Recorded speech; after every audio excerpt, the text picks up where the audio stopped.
Election કમિશનનું આ એક ભયાનક કાવતરું છે। 18 તારીખે જ્યારે ઉમેદવારના ટેકેદાર ઉપસ્થિત હતા, એમની ફોટોગ્રાફી થઈ હતી, ત્યાર પછી ચકાસણીના દિવસે ભારતીય જનતા પાર્ટીના ઉમેદવારે એફિડેવિટ રજૂ કરી અને અમને આદેશ કર્યો કે નિલેશભાઈ કુભાણી ટેકેદારોને અહીંયા આજે સવારે 9 વાગ્યા સુધી હાજર કરે। બે સવાલ અહીંયા ઊભા થાય છે। 18મીએ ટેકેદારો હાજર હતા, પછી એફિડેવિટ કોણ લાવ્યું, કેમ લાવ્યું, શા માટે લાવ્યું? એ ભારતીય જનતા પાર્ટીના ઉમેદવારે સત્તાનું નગ્ન પ્રદર્શન કર્યું છે અને માનનીય TN સેશન સાહેબ, ઇલેક્શન કમિશનર સાહેબ, ચુકાદો સવારે 9 વાગે આપવો જોઈએ, તેની જગ્યાએ હજુ સુધી લેખિત ચુકાદો આપતા નથી। કેમ? કારણ કે નિલેશ કુભાણી હાઈકોર્ટમાં જવા નીકળી ગયા છે। અમદાવાદ પાસ કરી, બરોડા પાસ કર્યું છે, ત્યાં હાઈકોર્ટમાં પિટિશન કરવા માટે આ ઓર્ડરની જરૂર છે, પણ હાઈકોર્ટમાં પિટિશન ડિલે થાય એટલા માટે માનનીય સેશન સાહેબ ઓર્ડરની કોપી આપવામાં જાણી જોઈને ડિલે કરે છે। હે રામ, સત્તા, હે રામ, ગુલામ ઇલેક્શન કમિશનર સત્તાની ગુલામીમાં જે હુકમ કરે છે એ હાઈકોર્ટમાં મનાઈ હુકમ અમે આવતીકાલે વિડ્રોઅલ સાંજ સુધીમાં નહીં લઈ શકીએ। એ કારણથી આ ઇલેક્શન કમિશનર માનનીય આ ઓર્ડરને લેખિત સ્વરૂપે ડિક્લેર કરવામાં વિલંબ કરી રહ્યા છે।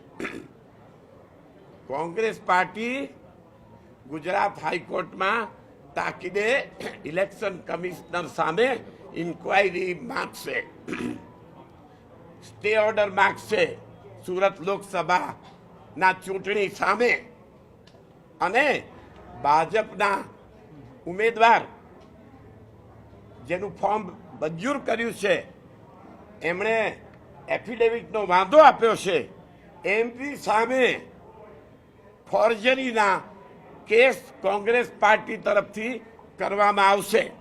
જે કોઈ રજૂઆત લીગલ ટીમે કરી એ ધ્યાને લેવાઈ નથી, લીગલ ટીમની કોઈ રજૂઆત ધ્યાને લીધી નથી। હવે આગળ વધુમાં લીગલ ટીમ જ્યારે હમણાં ઓર્ડર લઈને બહાર આવશે, આપને જાણવું હોય તો આપ એમની પાસે જાણી શકો છો। ધન્યવાદ। અત્યારે આ લોકતંત્રના મહાફારસમાં મીડિયાની વિપક્ષને જરૂર છે, મીડિયા વિપક્ષની સાથે રહેશે।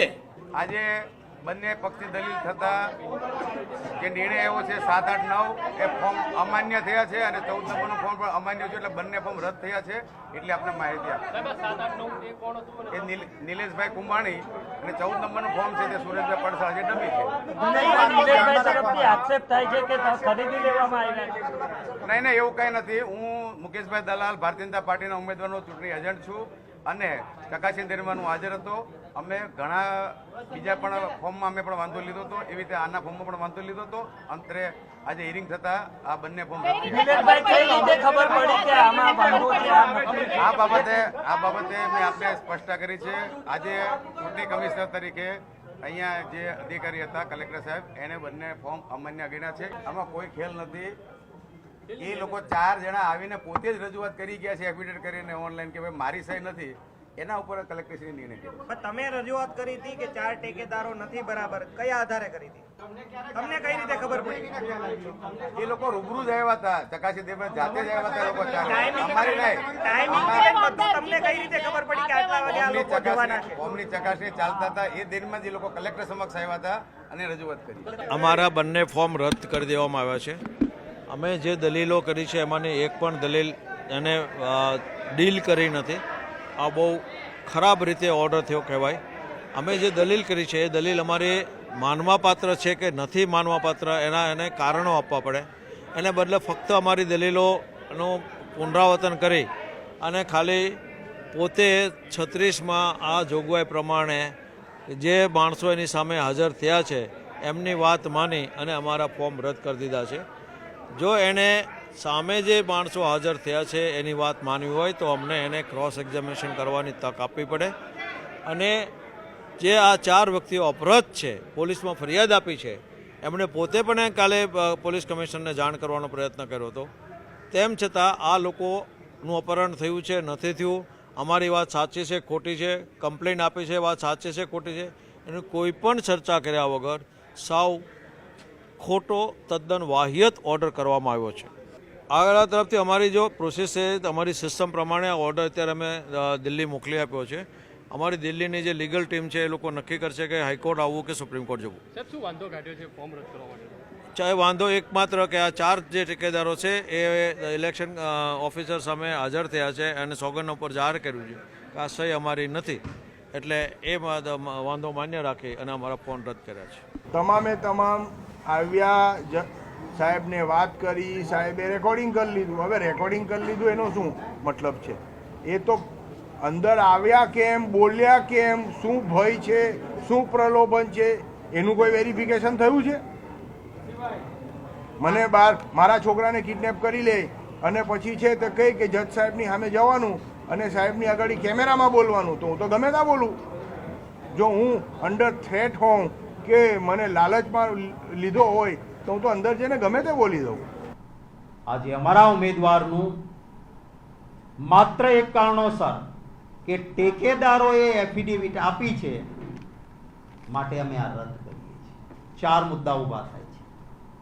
પહેલું તો આ કાયદાકીય કે કાયદો બધા માટે સમાન હોય, બંધારણ પણ કહે છે. આ જ પ્રકારમાં જો સુરતમાં જ 159 વિધાનસભામાં નિર્ણય થયો તો આજે જુદો નિર્ણય કેમ? બીજી બાબત, જેમણે ટેકેદાર તરીકે સહી કરી છે એમણે પોતાના મતદાર યાદીના કાર્ડના ઝેરોક્સ, ફોટા બધું જ આપ્યું છે. એટલે એવું નથી કે એને ખબર નહોતી. બીજી વસ્તુ, આજે મારી સહી કદાચ કોઈક જગ્યાએ કોઈ ખોટું કરીને આવ્યું હોય તો મને હું સપનું આવે કે આ ખોટી કોઈએ કરી છે? ક્યાંથી તમને ખબર પડી? કોઈ સોર્સ ડિક્લેર નથી કર્યો. 4 ને એક સાથે સપનું આવે છે કે અમારી કંઈક ખોટી સહી કરી છે. 4 જણા, ગોપીબેન પ્લીઝ, 4 જણા એ એક જ ટાઈપિસ્ટ પાસે જાય છે કે તમે કરો. 4ની અરજી આઈડેન્ટિકલ, એક સરખું લખાણ કે અમારી સહી નથી. 4 જણા એક જ માણસ પાસે એફિડેવિટ કરવા માટે જાય છે, નોટરી પાસે. 57, 58, 59 અને 60 ચારેયના નંબર ઉપરાઉપરી એક સાથે પડે છે. આવો ક્યાંય સંયોગ હોઈ શકે ખરો? આ સ્પષ્ટ છે કે આ કનાવેન્સ હતું. ભારતીય જનતા પાર્ટી સુરતમાં હાર ભાળી ગઈ. Free, fair and fearless election એ પાયાનો સિદ્ધાંત છે, એનાથી વિરોધા થયું છે. અમારી લીગલ ટીમ સુપ્રીમ કોર્ટ સુધી લડશે.